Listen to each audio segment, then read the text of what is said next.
Good morning. I'm a little late today. I was on a phone call with Verizon. And of course, I have to take a quick break already because I drank a lot of coffee while on the phone. But I'll be right back, so hang in there. Let's see, BRB. Be right back.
Dum-de-dum, dum-de-dum-de-dum, dum-de-dum, dum-de-dum-de-dum. Okay, I think we're ready to roll. It's a weird morning. I was going to talk about some books. I could not find the book that Solaris Blue Raven sent me. Hi, Howard. Um, I found this book, A Kindred Spirit by E.J. Morgan, but it's been so many years since I read it that I really can't do it justice today. Hi, Jan. Um, but I highly recommend this, A Kindred Spirit by E.J. Morgan. Philip K. Dick is one of the characters in the book, and it really does explore things about his writing and his visions and his exegesis in a fictional format. It's partly epistolary, which means it has letters and diary entries, but not completely, not all. Wow, she sent me this on All Saints Day 2010, 2010, which is All Saints Day is the day after Halloween, by the way. So that would be the 1st of November. Anyway, it it's really good. It quotes short things like this one from Ubik. Bliss shifted into low gear. Dot dot dot. That's an ellipsis. Melding with the downtown Des Moines traffic.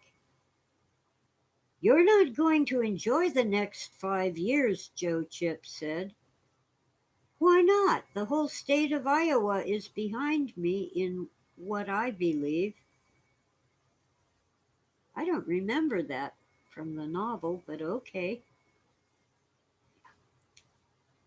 And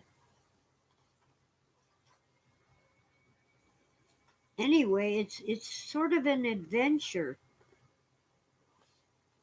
And here the characters are discussing Phil's novels. In the early novels, Jake recalled. Phil loaded up the stories with anti-war politics, too. The Vietnam War was raging. The Cold War was still a menace. We were in the thick of the civil rights movement, and then Richard Nixon was elected president. It was shocking. A grim time for the liberal Berkeley crowd that Phil represented. All kinds of good stuff.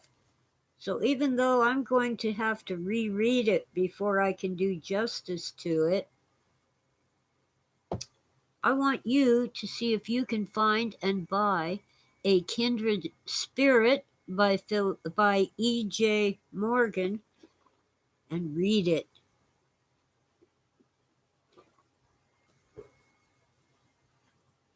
Then maybe the chat room, when I finally finish this and speak about it in depth, maybe the chat room can tell me things that I didn't notice or ask questions that I might or might not be able to answer. It's a warm day, but my house is still a little chilly. I'm going to close those curtains so that window isn't glaring so much. Dum-de-dum, dum-de-dum-de-dum.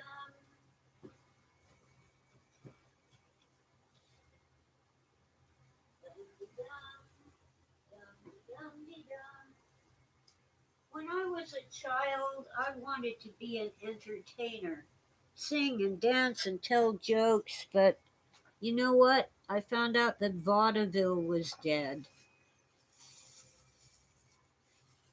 Even though Milton Berle and lost the names. Anyway, those television stars who did vaudeville acts on television were quite popular. Soupy Sales, Milton Berle, no, can't remember the woman's name anymore. Oh well.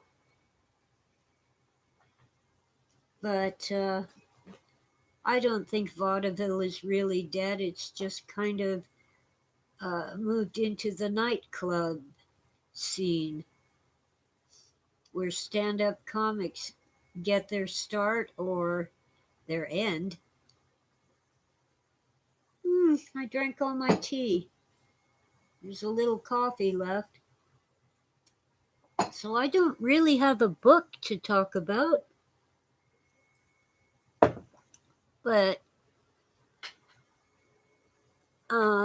last night as I was falling asleep, Daniel chapter 7 popped into my head, and I don't remember what it's about, so let's see.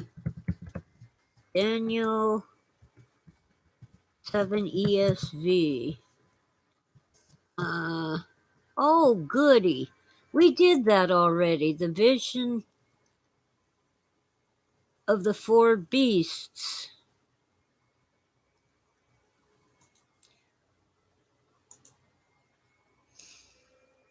Which, of course, they represented empires. And, of course, it also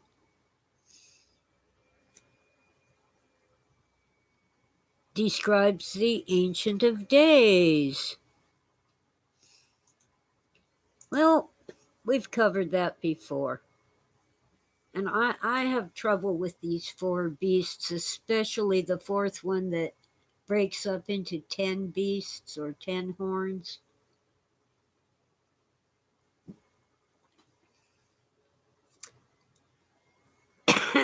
But I'm sick and tired of civilization and empires. Ooh, what the hiss? I don't have any cigarettes. Shame on me. There must be a stash. Let's see. Oh, yeah. I got a stash. I have to go in the other room and pound it.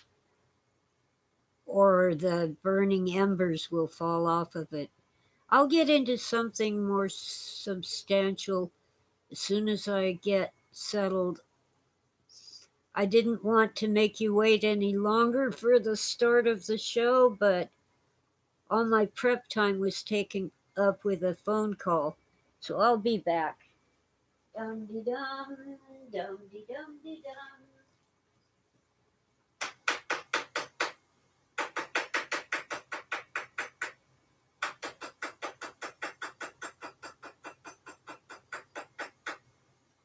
Dum de dum, dum de dum de dum. Well, apparently my singing is not as bad as Mom said it was.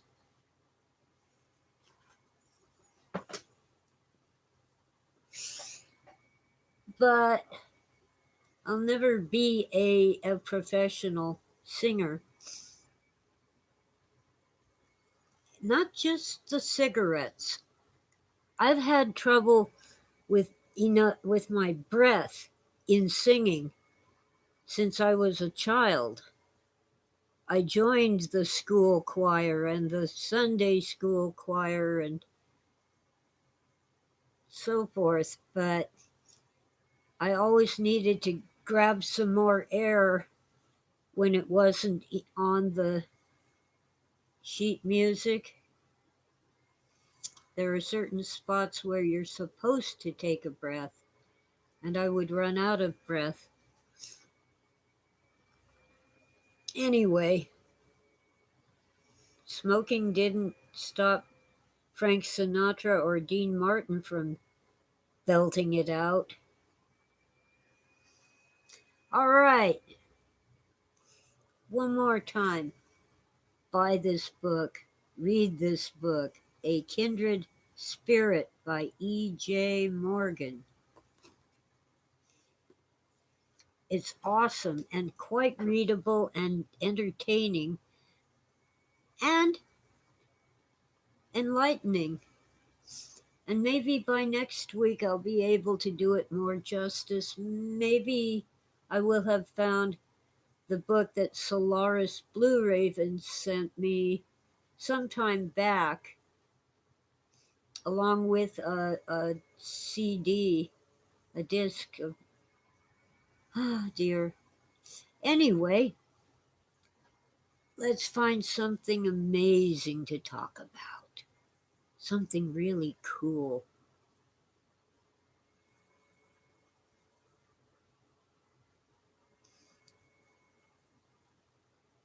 Um, Warren G. Harding, the subject of that book that Phil dreamed about. He had visions of this book, and he searched his bookcase for hours on end and finally found it, thinking it would contain the secrets of the universe or something equally important. And it was this biography of Warren G. Harding. He became president right after Woodrow Wilson. And the the biography is called The Shadow of Blooming Grove. Well, we had never heard of Bohemian Grove, but I think there's a parallel there. Anyway, Harding died in office, so he was never charged in the Teapot Dome scandal.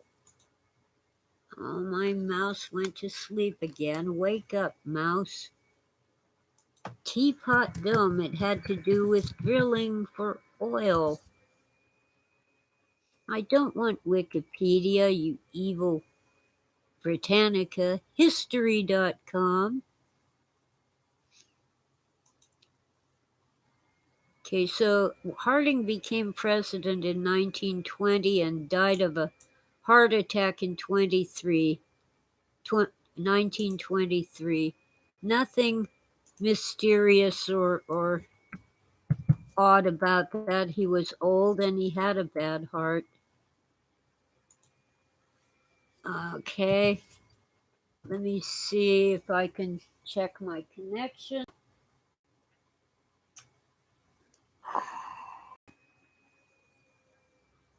Humph. Here we go. I had only one bar, now I have 4. That's better. Teapot Dome at history.com. The general. What have I done? Oh, did it again. Set down the cigarette and lighter and went, where's my cigarette? Apparently, the people around Harding included some really shady. Home in a very dry climate. What the heck? And with Realtor.com's draw. There. They have a video at the top of the page. Sheesh. Some of the people that Harding appointed were corrupt. The Teapot Dome scandal of the 1920s shocked Americans by revealing an unprecedented level of greed and corruption within the federal government. The scandal involved ornery oil tycoons, poker-playing politicians, illegal liquor sales, a murder-suicide, a womanizing president, and a bag full of bribery cash delivered on the sly. Now, as far as a womanizing president goes, yes, Harding had a long-term affair with a woman. I think it was something like 12 years or more. But Harding's wife is ill, and apparently for years she'd be fine for a while, and then on her deathbed, and then she'd rally back. I think it was something to do. They mentioned a floating kidney. What is a floating kidney? I can't look it up. I saw it on YouTube. Floating kidney. Nephroptosis,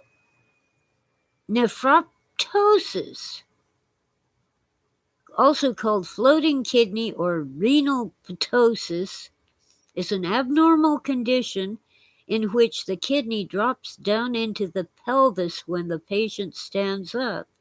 It is more common in women than in men. Well, she must have had something more than that. I mean, I'm sure it's painful, but I guess having kidney problems can be a problem. So I wouldn't really characterize Harding as womanizing. He had one, and it was long term, and she was also married to one of Harding's friends, but Harding's friend wasn't a very good husband. Anyway, on Teapot Dome scandal. In the end, the scandal would empower the Senate to conduct rigorous investigations into government corruption. It also marked the first time a U.S. cabinet official served jail time for a felony committed while in office. Of course, it goes on to talk about the Watergate. Well, the YouTube video about this that I watched was an interview with John Dean, who was involved in the Watergate scandal under President Nixon, and testified in the Watergate hearings. when Nixon was impeached. And John Dean wrote a book about Warren G. Harding. It's a part of a series of books about American presidents. Anyway, this YouTube video was not terribly new.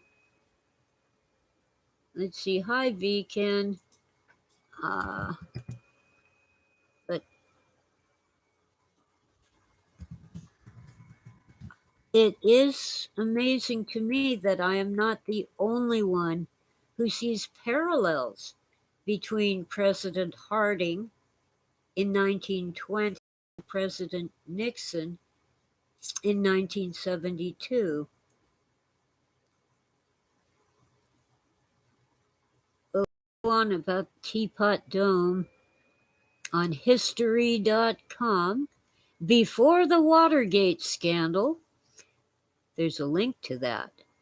The Teapot Dome scandal was regarded as the most sensational example of high-level corruption in the history of U.S. politics.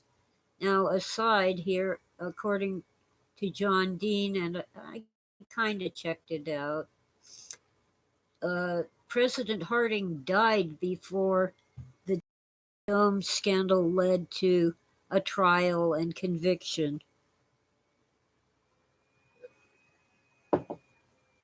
Albert Fall, a former Secretary of the Interior, was charged with accepting bribes from oil companies in exchange for exclusive rights to drill for oil on federal land.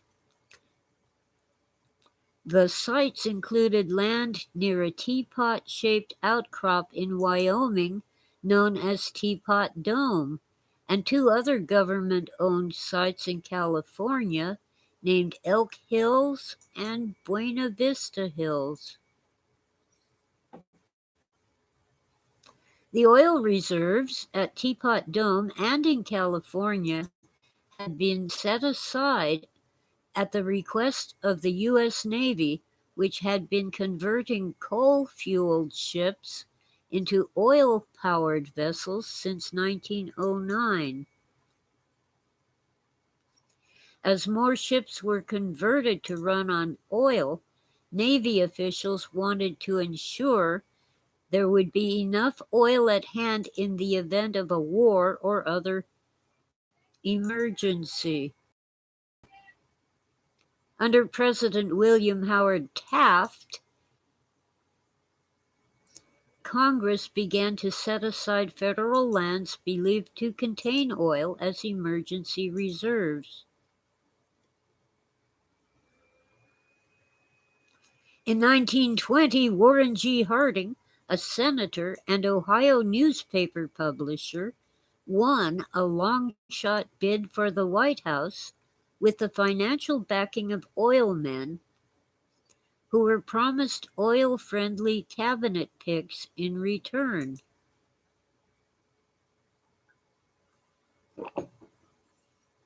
As Leighton McCartney wrote in his book, The Teapot Dome Scandal, How Big Oil Bought the Harding White House and Tried to Steal the Country, the backslapping Harding was a consummate go-along-to-get-along man.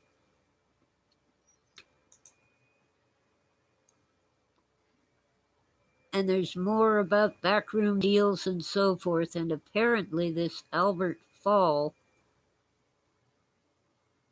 a politically powerful senator, rancher, lawyer, and miner,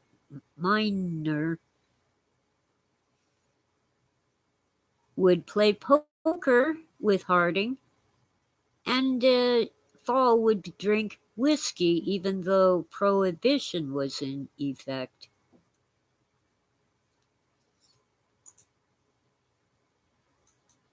And there were some no-bid contracts. Let's see, Howard Russell. There are a couple of restaurants named Teapot Dome, about 25 miles from him. Wonder if they got the name from that. Well, maybe they got it from that outcrop, that kind of bump in Wyoming that looks like a teapot. I don't know. Anyway. Oh, hi, Steve. Didn't see you.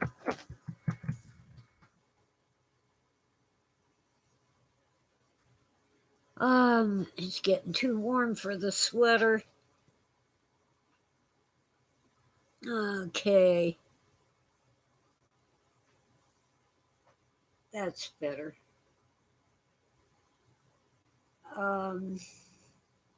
There are many parallels between Harding and Nixon.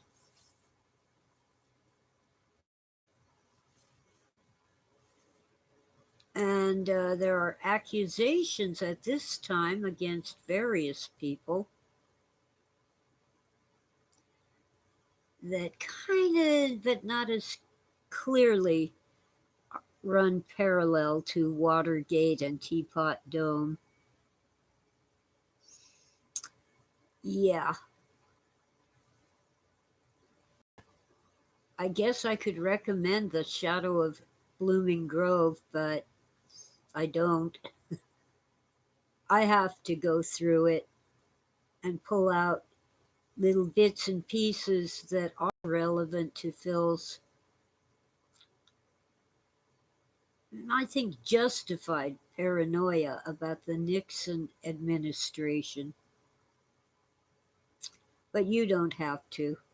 A great deal of it is about life in rural Ohio and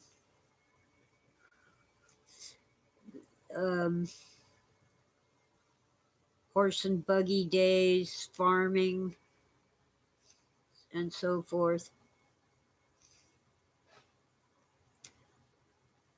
But there are some interesting things. I tried to see if perhaps Harding had attended Bohemian Grove, that notorious elite camp up in Northern California, but apparently he did not. Can't find his name connected to it anyway. Oh, I can't start eating, but I'm going to get a mint. My coffee breath is hitting me.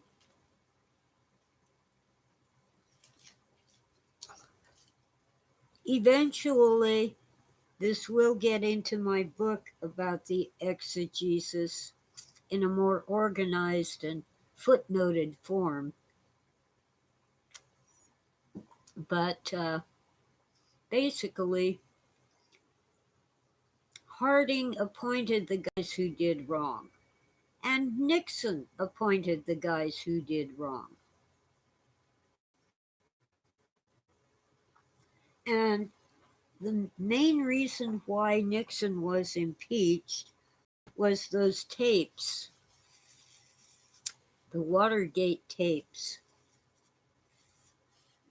Nixon was recording things, and apparently everything that went on in the Oval Office was recorded. And from what they played on television during the Watergate hearings, I strongly suspect that Nixon was impeached for cussing.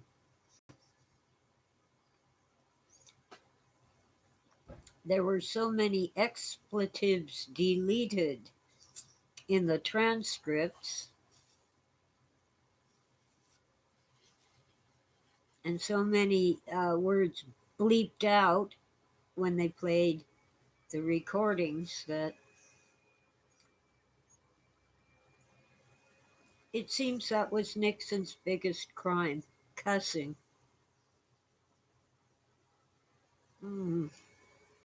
Itch, my head itches, my hair keeps falling in my face. Glad I'm here and half awake. I didn't get to do my morning routine. but the phone call was important. It was from Verizon about my internet connection being unreliable.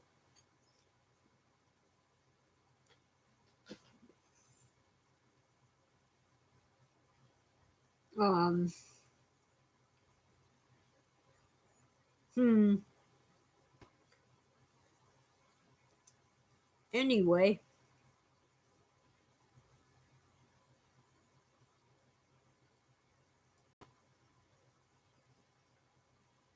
yeah, there is an alternative from Spectrum. They bought out the old cable company, which was called Charter. But from what I hear from people who have Spectrum, it's even worse. Their internet will go down all day. And if they have a landline phone, it won't work when Spectrum is down. And if they have cable TV, it won't work when Spectrum is down. So they all get on their phones and post on Facebook and Twitter. Spectrum is down again. Yeah, what happened to these Starlink satellites that were supposed to give us broadband all over the world? And what was it going to cost, or would it be free? I don't know. I'm just waiting to find out. Oh man, I got tickles and itchies all over, and I'm trying to do a video. Sorry about that.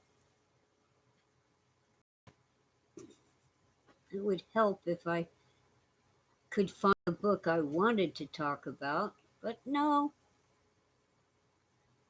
no joy there. So let's talk about UFOs or something. Let's see what I've got. Oh, come on. I haven't read that one yet. What's this one? Oh, this is the one I started to read and then got sidetracked. Joseph P. Farrell. Hidden Finance, Rogue Networks, and Secret Sorcery. The Fascist International, 9/11, and Penetrated Operations by Joseph P. Farrell. I've heard many of his interviews on YouTube, especially the ones by George Ann, who sadly passed away a couple years ago.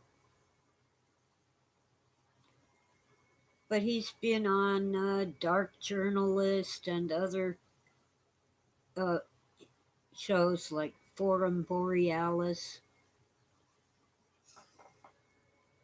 And of course, he has a weekly short news and views from the Nefarium on his own YouTube channel, Giza Death Star.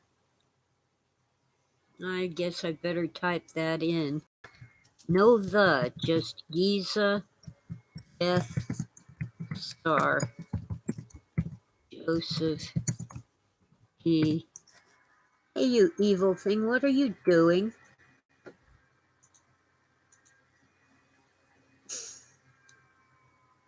It wants to print the page. Knock it off, computer. I hate the mouse pad. There, here we go.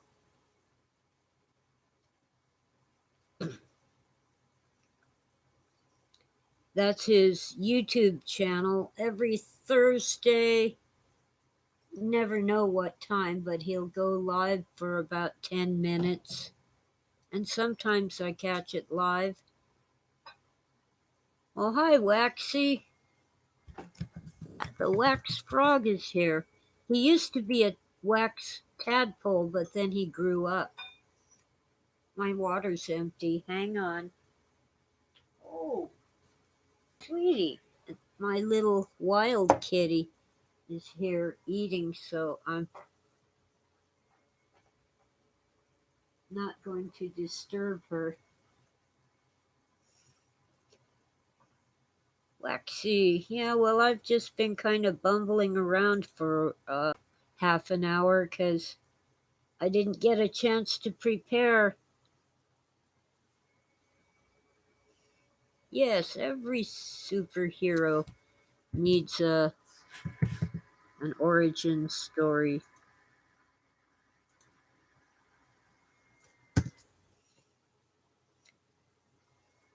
Okay. I think what I want is another book by Dr. Farrell. He's a PhD doctor. Uh, Called Roswell and the Reich. It goes into the Nazi Bell, a project that the Nazis were working on but apparently never finished because they lost the war. It had to do with anti gravity technology. And their device was shaped kind of like a bell. And it involved rotation.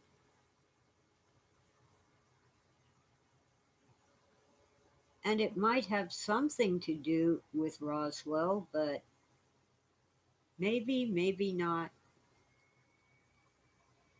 And of course, Roswell is the UFO incident. Farrell believes that it was not extraterrestrial, but it was possibly something the Nazis built, either in cooperation with the US Air Force or on their own. Remember, we had all those paperclip scientists. Good Nazis because they were our Nazis. I think Sweetie might need some help. Yeah, hang on just a second. Hang on, Sweetie. Look it. Here you go, kid. The tuna fish can was upside down. Cats don't have thumbs. So I flipped it over for her and she didn't run too far away, so now she's back. Fortress of Lassitude. I'm in my mountain cabin, so there. You can be in your Fortress of Lassitude. Only thing is, I can't really walk into the kitchen and get more water because I'll frighten Sweetie and she needs to eat. Um, I don't know, after 12 years, she still doesn't believe that I won't murder her if I get near enough to touch her.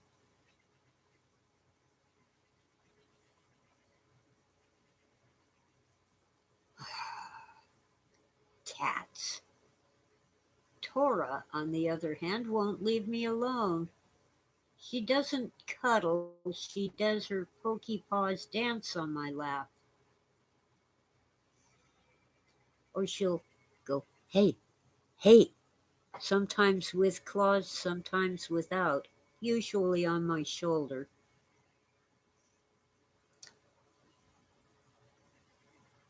My cats are not spoiled, they're just well fed.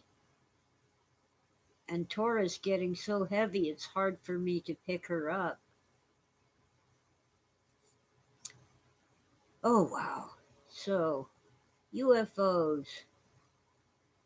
I have to continue promoting one of my favorite books, UFOs over California. couple of my things are actually where I put them because I put them there recently. Don't ever think it's helpful to help someone by rearranging all their books, especially when they have thousands of books. UFO, there might be one for your state. It's a series like UFOs over Virginia, UFOs over Nevada. I don't think that Preston Dennett has done all 50 states yet, but I'm sure that he's working on it. Now, let's see. I went over the sighting that I witnessed, the Red Bluff incident. I've gone over the California airship mystery in past videos. Oh, it's the Red Bluff UFO wave. There was one in Topanga Canyon. UFOs in the ocean. You know, the USO thing about underwater UFOs, like that's a new thing? I don't think so. Here we go. I'll hold it up a little longer so you can actually see it, and if the glare isn't too bad, you can read it. UFOs over California, Preston Dennett, a Schiffer book. Now you can find these on Amazon, but they also sell them directly from the publisher. Anyway, let's see. On page 83, UFOs in the ocean.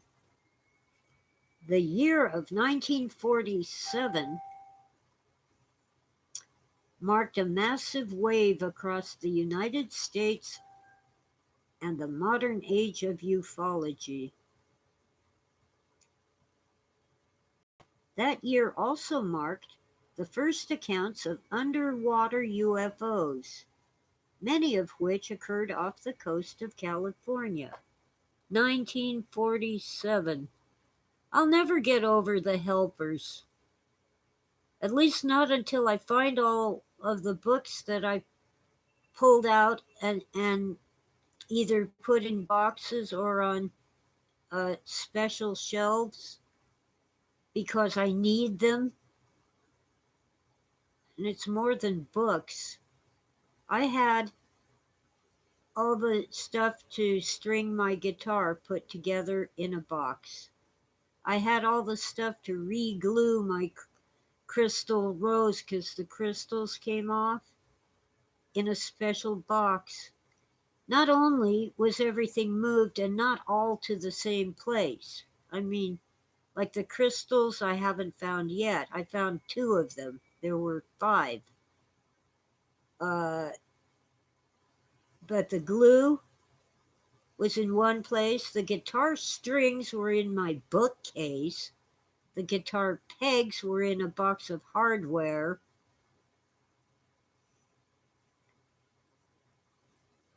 And they were so careless that they loosened the lid on the glue and it dried out. So I had to buy more glue when I finally found it. Kill. Kill, destroy. Well, I won't kill anyone. I just keep threatening to. All the grass is brown where the saucer lay. I went for a walk with a pair of grays. Wax Web in chat is writing this. I'd be safe and warm if they'd go away. California abducting on such a podcast day. Oswald put off stringing his guitar for months. Yeah, this is a sign you should finally do it. And I would string mine, but I need to get everything together in one place to do it. And I actually need the glue because in order to someone Mickey Moused the bridge. Yeah, so in order to make sure that the strings stay put, I need to glue little beads on the ends of the strings. No, they didn't steal anything, but they threw out some of my boxes that were beat up. That's my job. I decide what to do when the boxes are all beat up. Sometimes I put things in a temporary place because I just don't want to bother taking them outside to the shed at this moment or digging out the other box from a stack of boxes. I'll do that tomorrow. So I'll temporarily put some things in a beat old box so I can find them when I'm ready to put them away. That doesn't mean you should dump everything out and throw the box in the trash. Oh boy. Poor Howard. Missing time while driving. That's always has scared me. No. I glue the bead on and then tie a knot around it and glue the end of the string just to make sure that the bead will hold the string where it belongs, because the bridge for the guitar is gone and they put in this Mickey Mouse thing that I don't care to try to describe.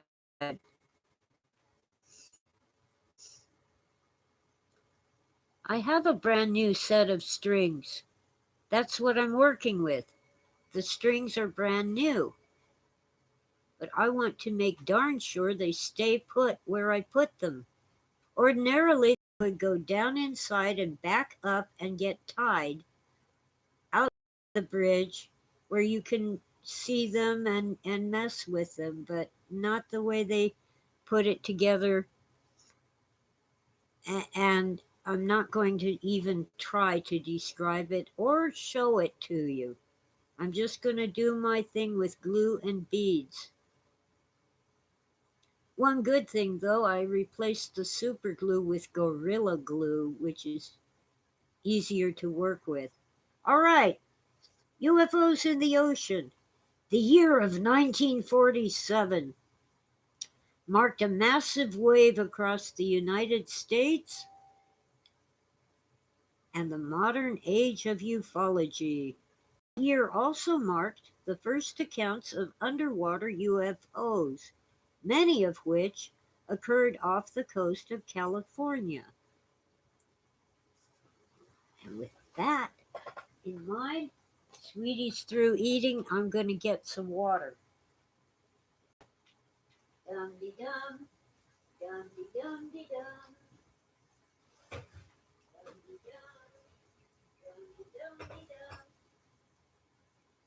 Dum-de-dum, dum-de-dum-de-dum. Dum-de-dum, dum-de-dum-de-dum. I mean, what can I expect from a $10 guitar from a yard sale? The strings cost $10. But I'm not that good on the guitar anyway. I just want to put it together and plunk on it. All right, UFOs in the ocean. July 7, 1947 at 3:10 p.m., two teenagers in San Rafael, where eventually Philip K. Dick went to live with his third wife, Nancy, saw a flat, glistening object emerge from the ocean, fly through the sky, and then dive back into the water 400 yards from the shore. Nothing new, guys. This is 1947. The impact caused a tall column of water. The witnesses then observed the craft to slowly sink beneath the waves. Throughout August and September 1947, the Coast Guard and Navy up and down the California coast detected strange underwater masses that would appear and disappear in various locations. The ordeal began when the U.S. Coast Guard received reports of a strange flaming object which fell into the sea. Now, I'm not going to read it all to you because I want you to buy this guy's book, UFOs over California, or see if they have one for your state. Oh, and here's one from the year I was born. On August 8, 1954, another USO, unidentified submersible object, was seen off the coast of Long Beach, California. The witnesses were the crew of the steamship Aliki, voyaging to California from Honduras. The United States Coast Guard intercepted a radio message from the steamship. An insider later leaked the message to investigator Harold Wilkins. The message recounted the UFO sighting and read, "Saw fireball move in and out of sea without being doused. Left wake of white smoke, course erratic, vanished from sight." And skipping down, the mid 1950s marked the beginning of an intense wave of underwater UFOs seen off the California coast, particularly the area of the Santa Catalina Channel. My mouth isn't working.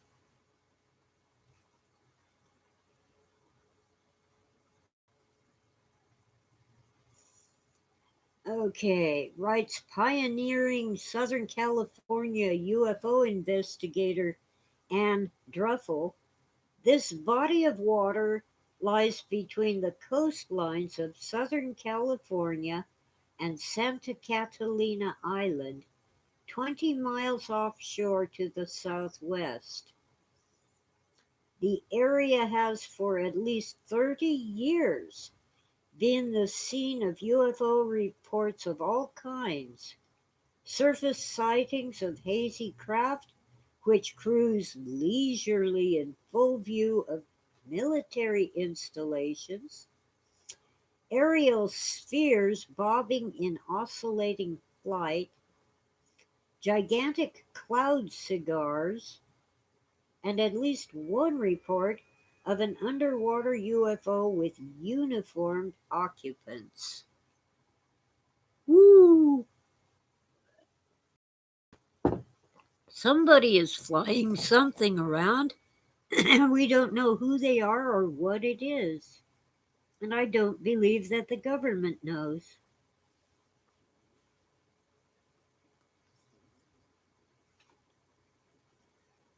Blah, blah, I'm skipping down again, looking for the year. Hmm.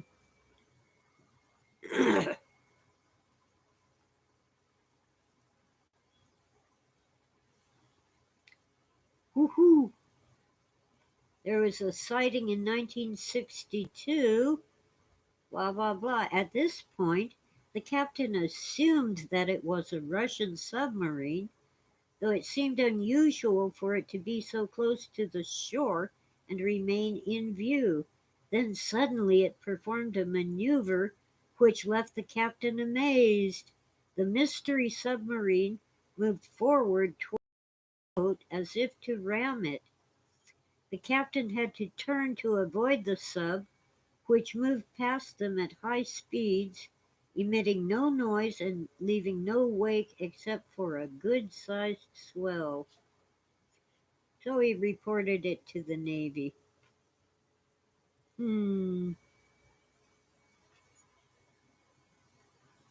Wow.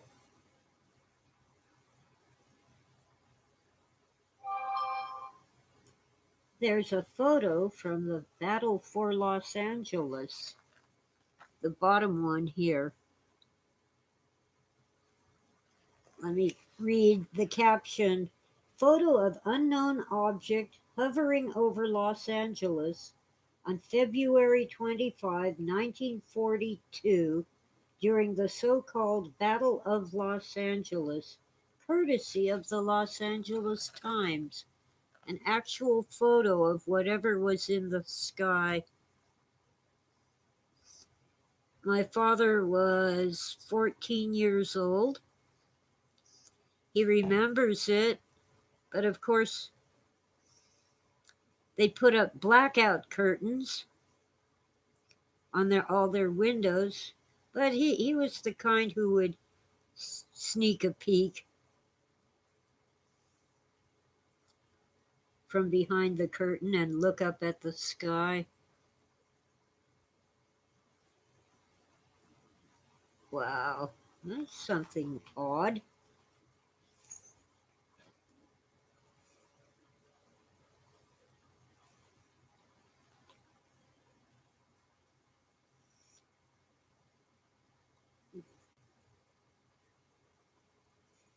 Some of these photos probably are not real, but I think that one is quite real.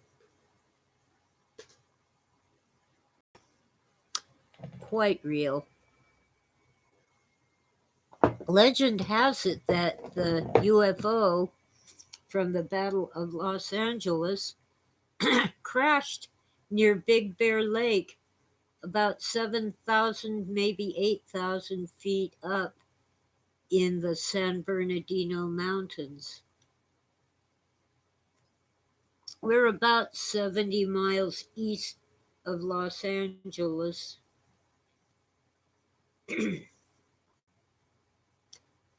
Whatever it was, people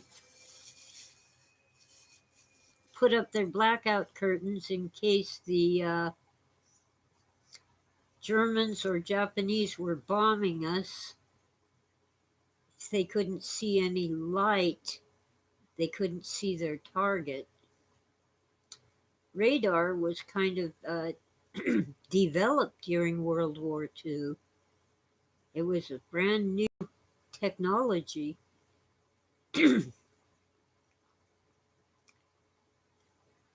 What we used here in California was searchlights.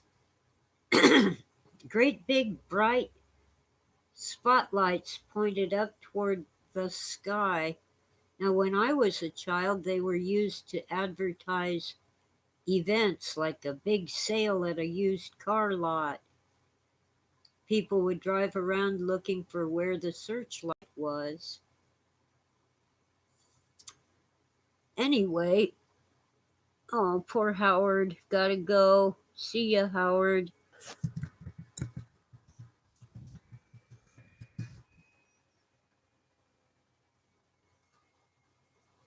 Okay. Well, there will be a replay. I've been on for an hour and totally unprepared this morning. I am going to watch more of the movies I never got to see in the theaters, and or the movies I'd like to see again. Let's see. Waxy's message is being held for review. Come on. There you go.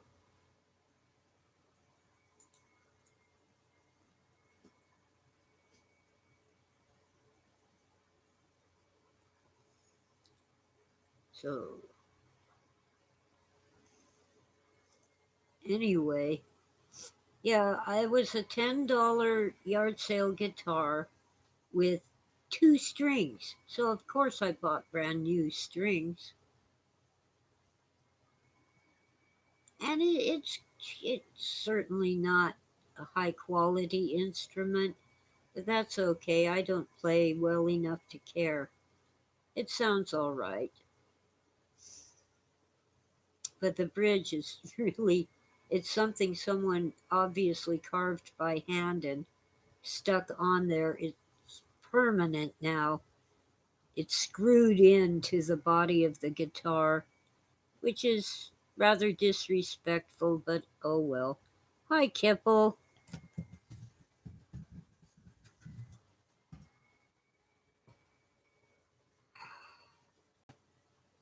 Oh wow, I want to munch on candy and potato chips and stuff.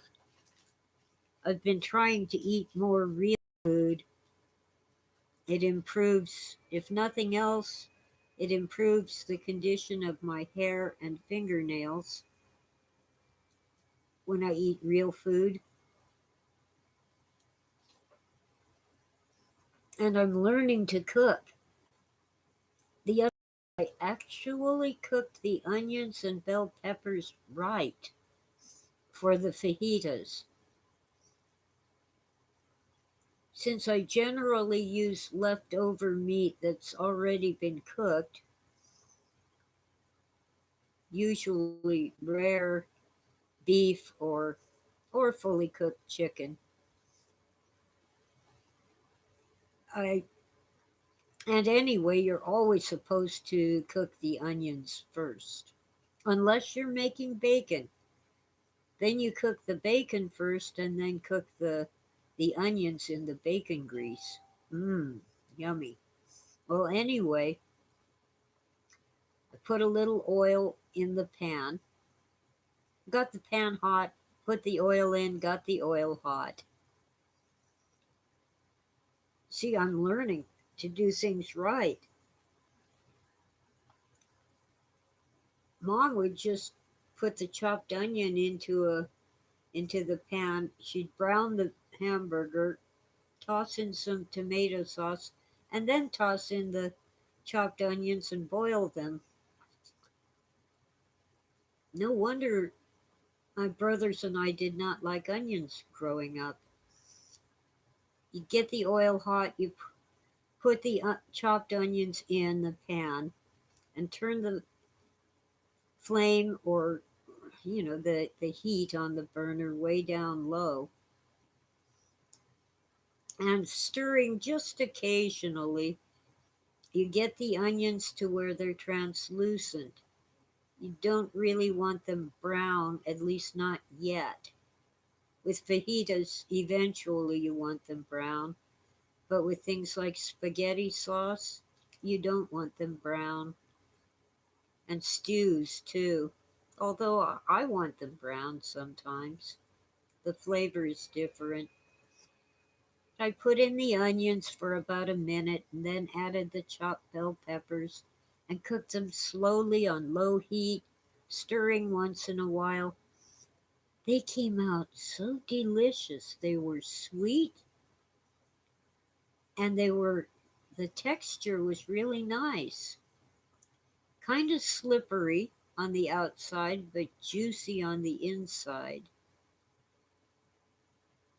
And actually crunchy. It was something you could bite. It wasn't um, just gooey or slimy. It was crunchy. And they tasted really good. And of course, then I added the little slices of meat and cooked the whole thing some more, stirring more often. Popped them into a flour tortilla and slathered it with whipped cream and a few chunks of avocado. Oh, did I ever learn to love fajitas?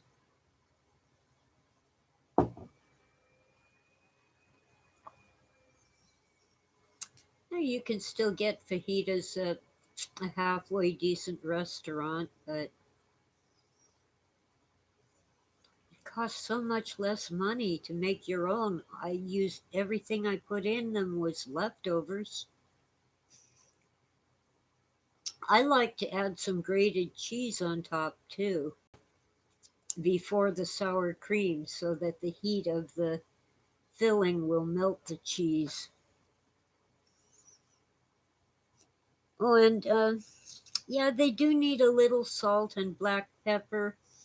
The last batch I made, I put in some cracked, or is it cracked or crushed? I think crushed red pepper or red pepper flakes. They're a little on the side of hot, but not super hot. And really nice. Well, see, I never learned the few basic rules. Mom would either toss everything into a pressure cooker and boil it all day, or toss everything into a big frying pan and boil it all day. I'm not, I don't think I've ever had kimchi. I'm not really wild about pickled foods like sauerkraut, although it's good on a Reuben sandwich. But yeah, I like yogurt. I kind of like kefir, but it's kind of weird to drink yogurt. I resent being summoned by an inanimate object. My phone is for phone calls, but of course it gets all my notices from Facebook and Gmail and even Twitter. And I do very little on Twitter except to share cute cat videos.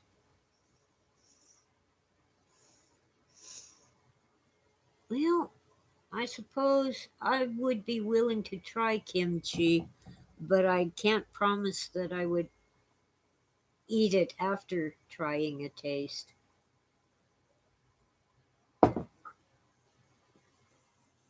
Let me just make sure I know what I'm talking about. I believe it's a fermented cabbage. Yeah, okay. I just flashed on that thing they call a mushroom, but it really isn't. You grow this tea in your refrigerator with this special fungus. Never trying that. Never.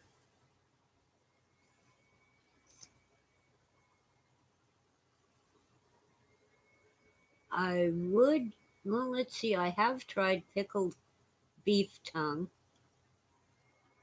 Interesting, but eh, not worth it. I have tried pickled herring, and it's just too weird to have a fish that tastes like pickles. I mean, it tastes like a sweet pickle. I tried sea urchin, very tasty, at a good sushi bar, not a low end one. It's tasty, but I can't get past the slime, the texture.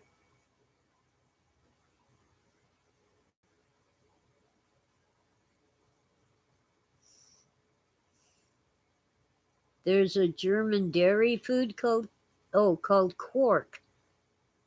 I've heard of that. Humph. Well, I have a book of German recipes that I bought many moons ago. Don't know where I put it, but it's around here somewhere. Probably not where I put it anyway. And I was amazed at how little sugar they use in sweets. And apparently that's still true today. It isn't just the Middle Ages when sugar cost a fortune. And for a while, see, our local mom and pop grocery store has their own bakery, and they must have gotten a new baker, a new head chef in the bakery, because the guy would make donuts and he didn't put any sugar in the batter. So you'd get a glazed donut and there was sugar on the outside, but the donut itself was not sweet at all. Must be a European thing. And the frosting, the icing or glaze on the outside wasn't ever right. It was always running off of the donut and forming a pool of sugary ooze underneath it.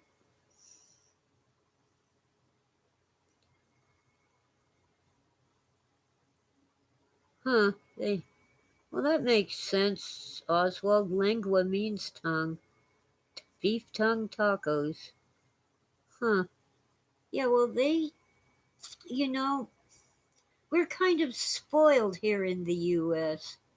Things that we consider exotic or something we would never eat are quite common in other places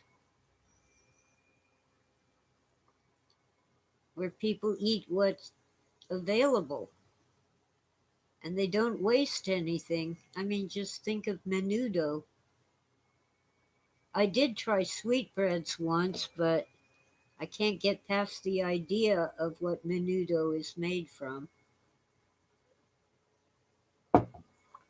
And you notice I didn't order sweetbreads a second time. I just wanted to try it for once in my life. Okay, what have I done? If I'm going to smoke too much, I have to keep the cigarettes where I can find them. Jeez. Oh, waxy, flow my gaze, the donut maker said. Glaze, yeah, I left the L out when I read it.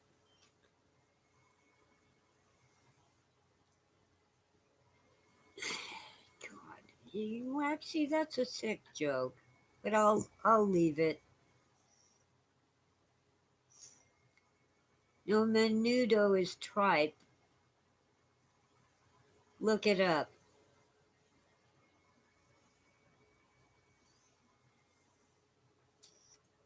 Anyway, darn, if these UFOs really are little gray men from outer space, people want to know why they don't land on the White House lawn. Well, they tried to in 1952, but the Air Force kept chasing them away.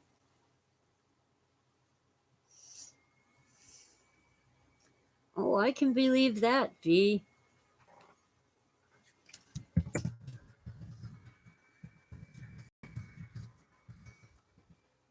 V for vomit. Yeah. No, thank you. I have gotten past the actual old wives, not even old wives' tales, just people insisted that gelatin, like jello, was made from hooves and stuff like that. It's actually made from bones.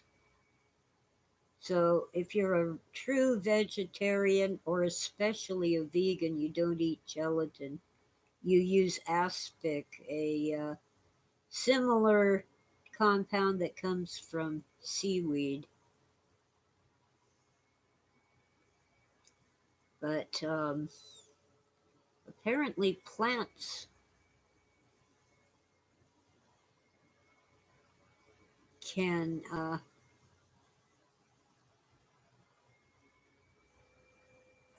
they have some kind of consciousness. They, in experiments where they had a man totally shred a plant in the presence of another plant, that plant the other plant would make the lie detector thing freak out whenever that man entered the room. Yeah, agar. What did I call it? I thought I called it agar. When I was studying biology, we had all kinds of jokes about agar agar. It's the same word twice, agar agar. It was what we grew bacteria in a little petri dish. Oh, I called it aspic. Sorry. Aspic is made from gelatin. Oh dear. I was thinking of the trout in aspic that I made once, and on the side of the plate some watercress. I was shocked to find that I don't like trout. I mean, I'll eat it, but I like the fish that come out of the ocean a lot better. Yes, aspic. Let me check on aspic just to make sure since I'm making these mistakes. Yeah, it's savory gelatin made with meat stock or consomme. Okay, so it's like jello, but it's fish flavored or beef flavored. Sorry about that. And I even have a pack of agar just in case it there's recipes that call for agar and not for gelatin. Oh well, I'm learning cooking. So if an alien shows up at my door and says, "Take me to your leader," I'll just shove some food at him. I mean, I've always been able to come up with something edible, even if it came out of a can. Who the hiss?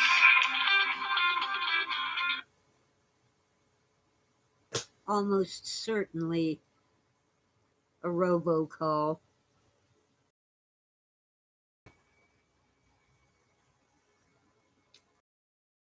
Weird old time jello recipes.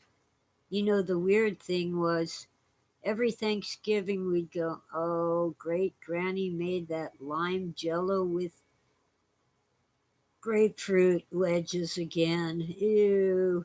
And you know what? Now I like that. I like the green jello with grapefruit wedges.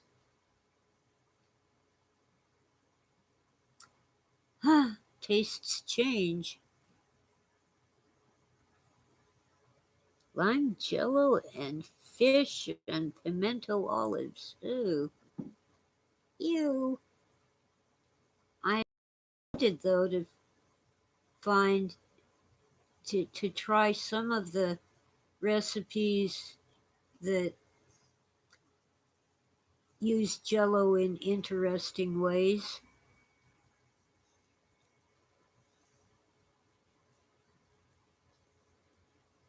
Oh dear.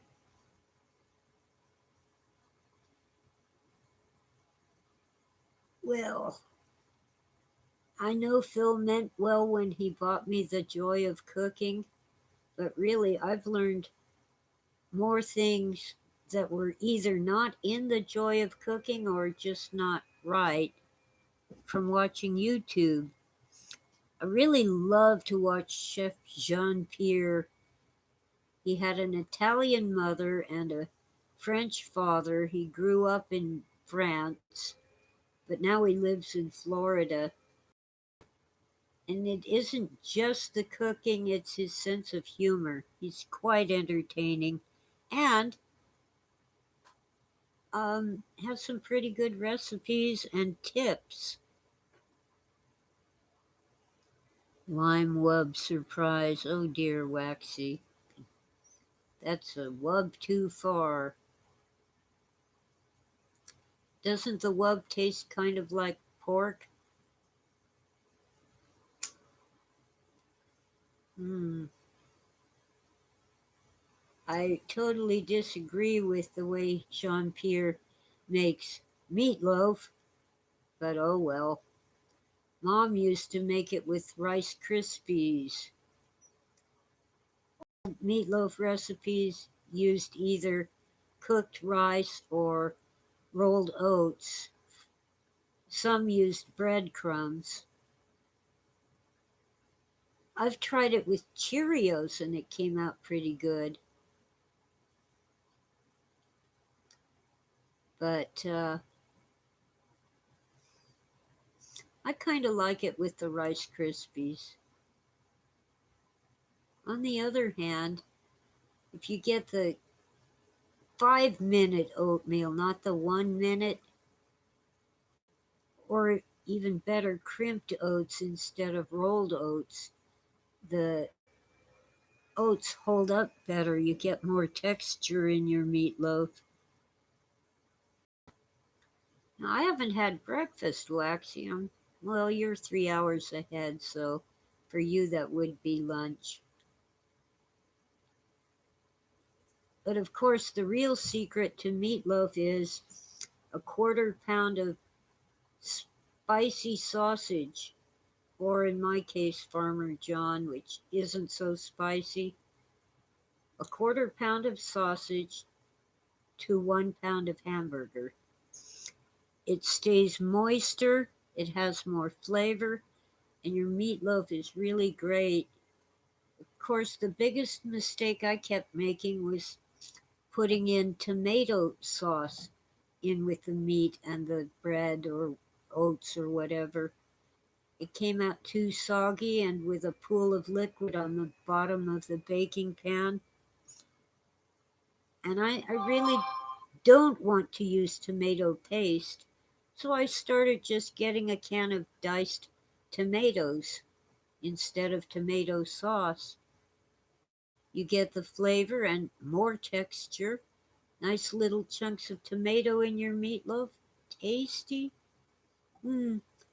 Oh, and the onions. I don't remember whether Jean Pierre does this, but I have learned to cook the onions in a little oil ahead of time so they're soft and translucent before I put them into the meatloaf. So they get cooked, not boiled. Hmm.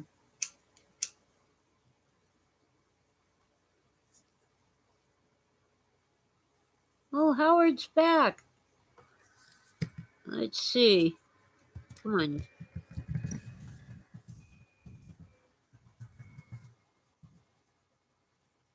Come on. Evil keyboard. Good. We're running up toward an hour and a half.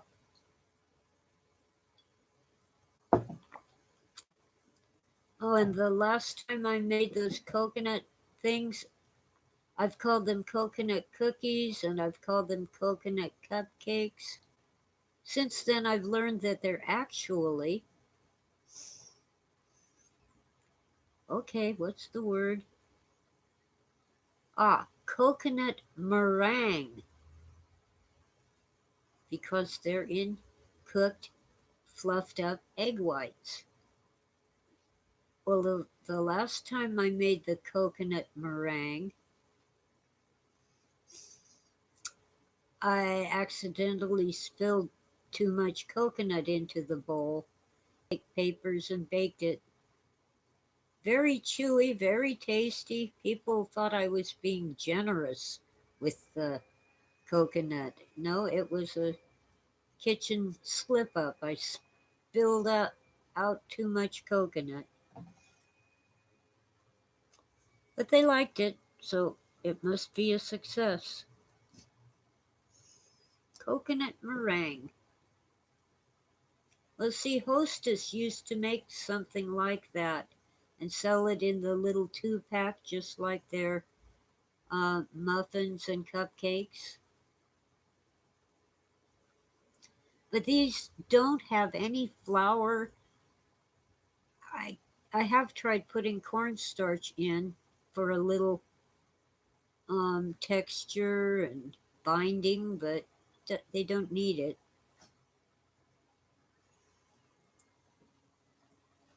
Yes, and of course I bought the shredded coconut. I didn't like crack a coconut and try to shred it myself. And I got the sweetened coconut. You can get it unsweetened. And it's probably good, but I don't worry about how much sugar I eat. I really don't eat that much sugar. Most days I don't have any kind of dessert, but today I just want to grab the candy corn and eat it all. Candy corn comes in a cellophane bag that does not reseal, so I put it in a container with a lid so it doesn't dry out too badly. Oh, wow. I won't eat all of the candy corn today. I'll just have a few. Let's see, what else have I cooked recently? Oh, I'm getting really handy at pan frying a steak. I don't often have a steak at all. My oven doesn't work, so I can't put it under the broiler, which used to be my favorite. And I can't use the charcoal grill outside, the Weber kettle, because we're under restrictions for high fire danger. And I don't have a propane barbecue grill because I consider that why bother? Might as well stay in the house and use the stove. You don't get that nice charcoal flavor and you can't like put in wood chips to smoke it. Well, candy corn is made of high fructose corn syrup, and that's supposed to be evil.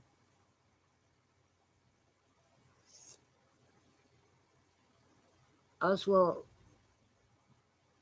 prefers honey or maple syrup. Yeah, for sweeteners, but sometimes I don't want that flavor in the things I make. A syrup, agave syrup, that's for people who can't have sugar. I have a friend who's diabetic, so once in a while when I'm making jam, oh, that's what I cooked the other day, jam. I make a batch with no sugar added, but I do not add any kind of sweetener, artificial or otherwise. If she wants to add stevia or something like that, she can stir it in. I just don't think artificial sweeteners ought to be cooked, and I ought to let her decide whether she wants to sweeten it and how sweet she wants to make it. And lately, with the cherry jam, she's just been eating it the way I make it, no sugar added, because cherries are very sweet.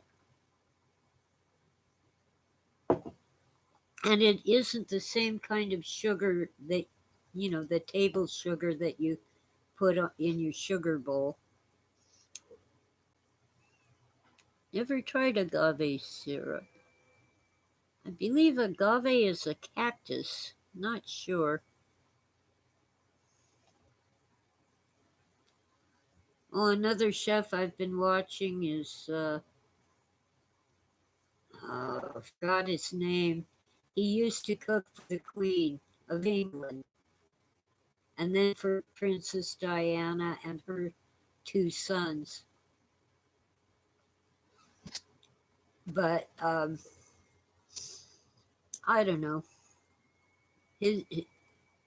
I'd like to have him cook for me, but I don't think I could manage most of his recipes.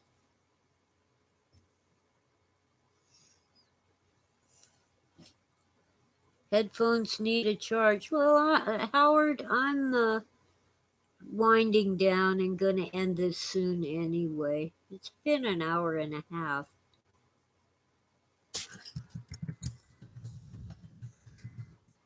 I have external speakers.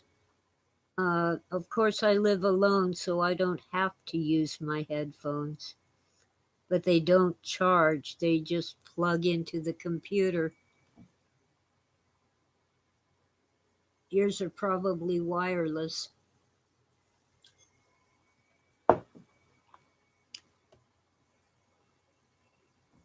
Oh, what I think about is here. Let's see. I'm just about to end the show and go eat some breakfast. It's 20 minutes till 11 in the morning here, and I haven't eaten. Oh well. Oh well, oh well.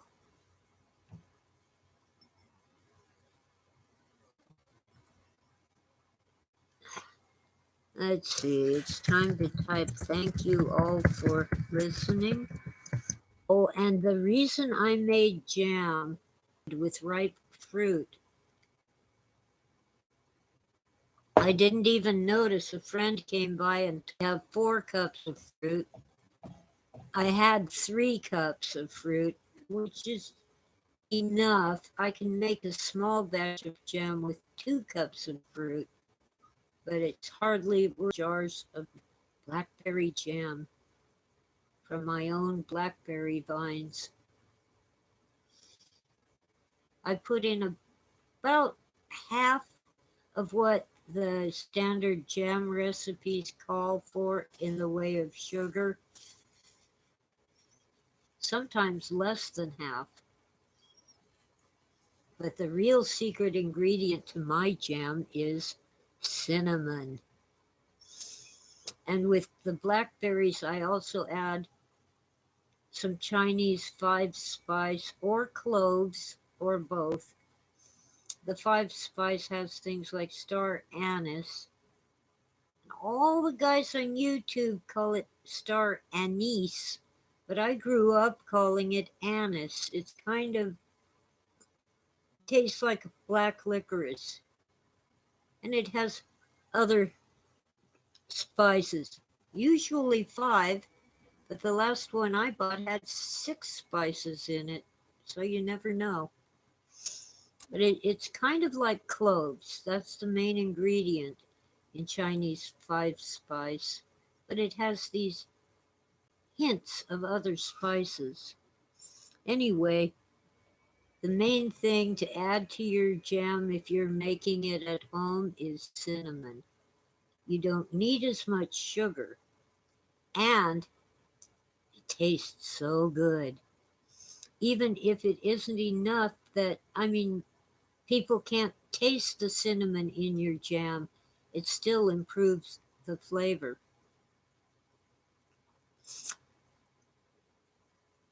I have other secrets, but I'm not giving them all away. I will say that with a really sweet fruit like cherries, I will add a tiny dash of chili powder. It kind of cuts the sweetness and allows you to taste the fruit without actually tasting any pepper. Yeah, cinnamon, you could stir cinnamon into your store-bought jam, but it changes the texture. If you put it in while you're cooking the jam, that grittiness goes away. I cooked some white rice, put it in the blender with water, sugar, vanilla, and cinnamon, Oh, you evil thing. You evil thing.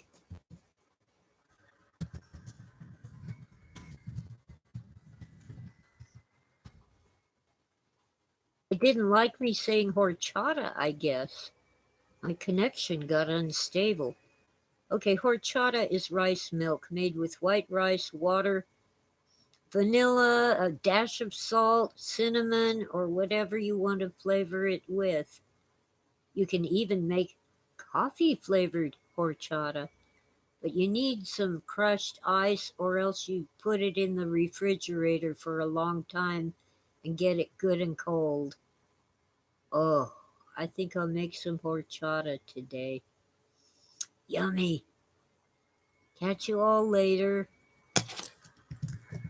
Catch you next week, if not sooner. Bye. Uh-huh. Get rid of the typo. Here we go. And thanks again, my wonderful chat room. Hi, Tim. Bye, Tim. Didn't see you here before. I'll just type purr. I was raised by cats. And Kipple. Kipple's here. Catch you later.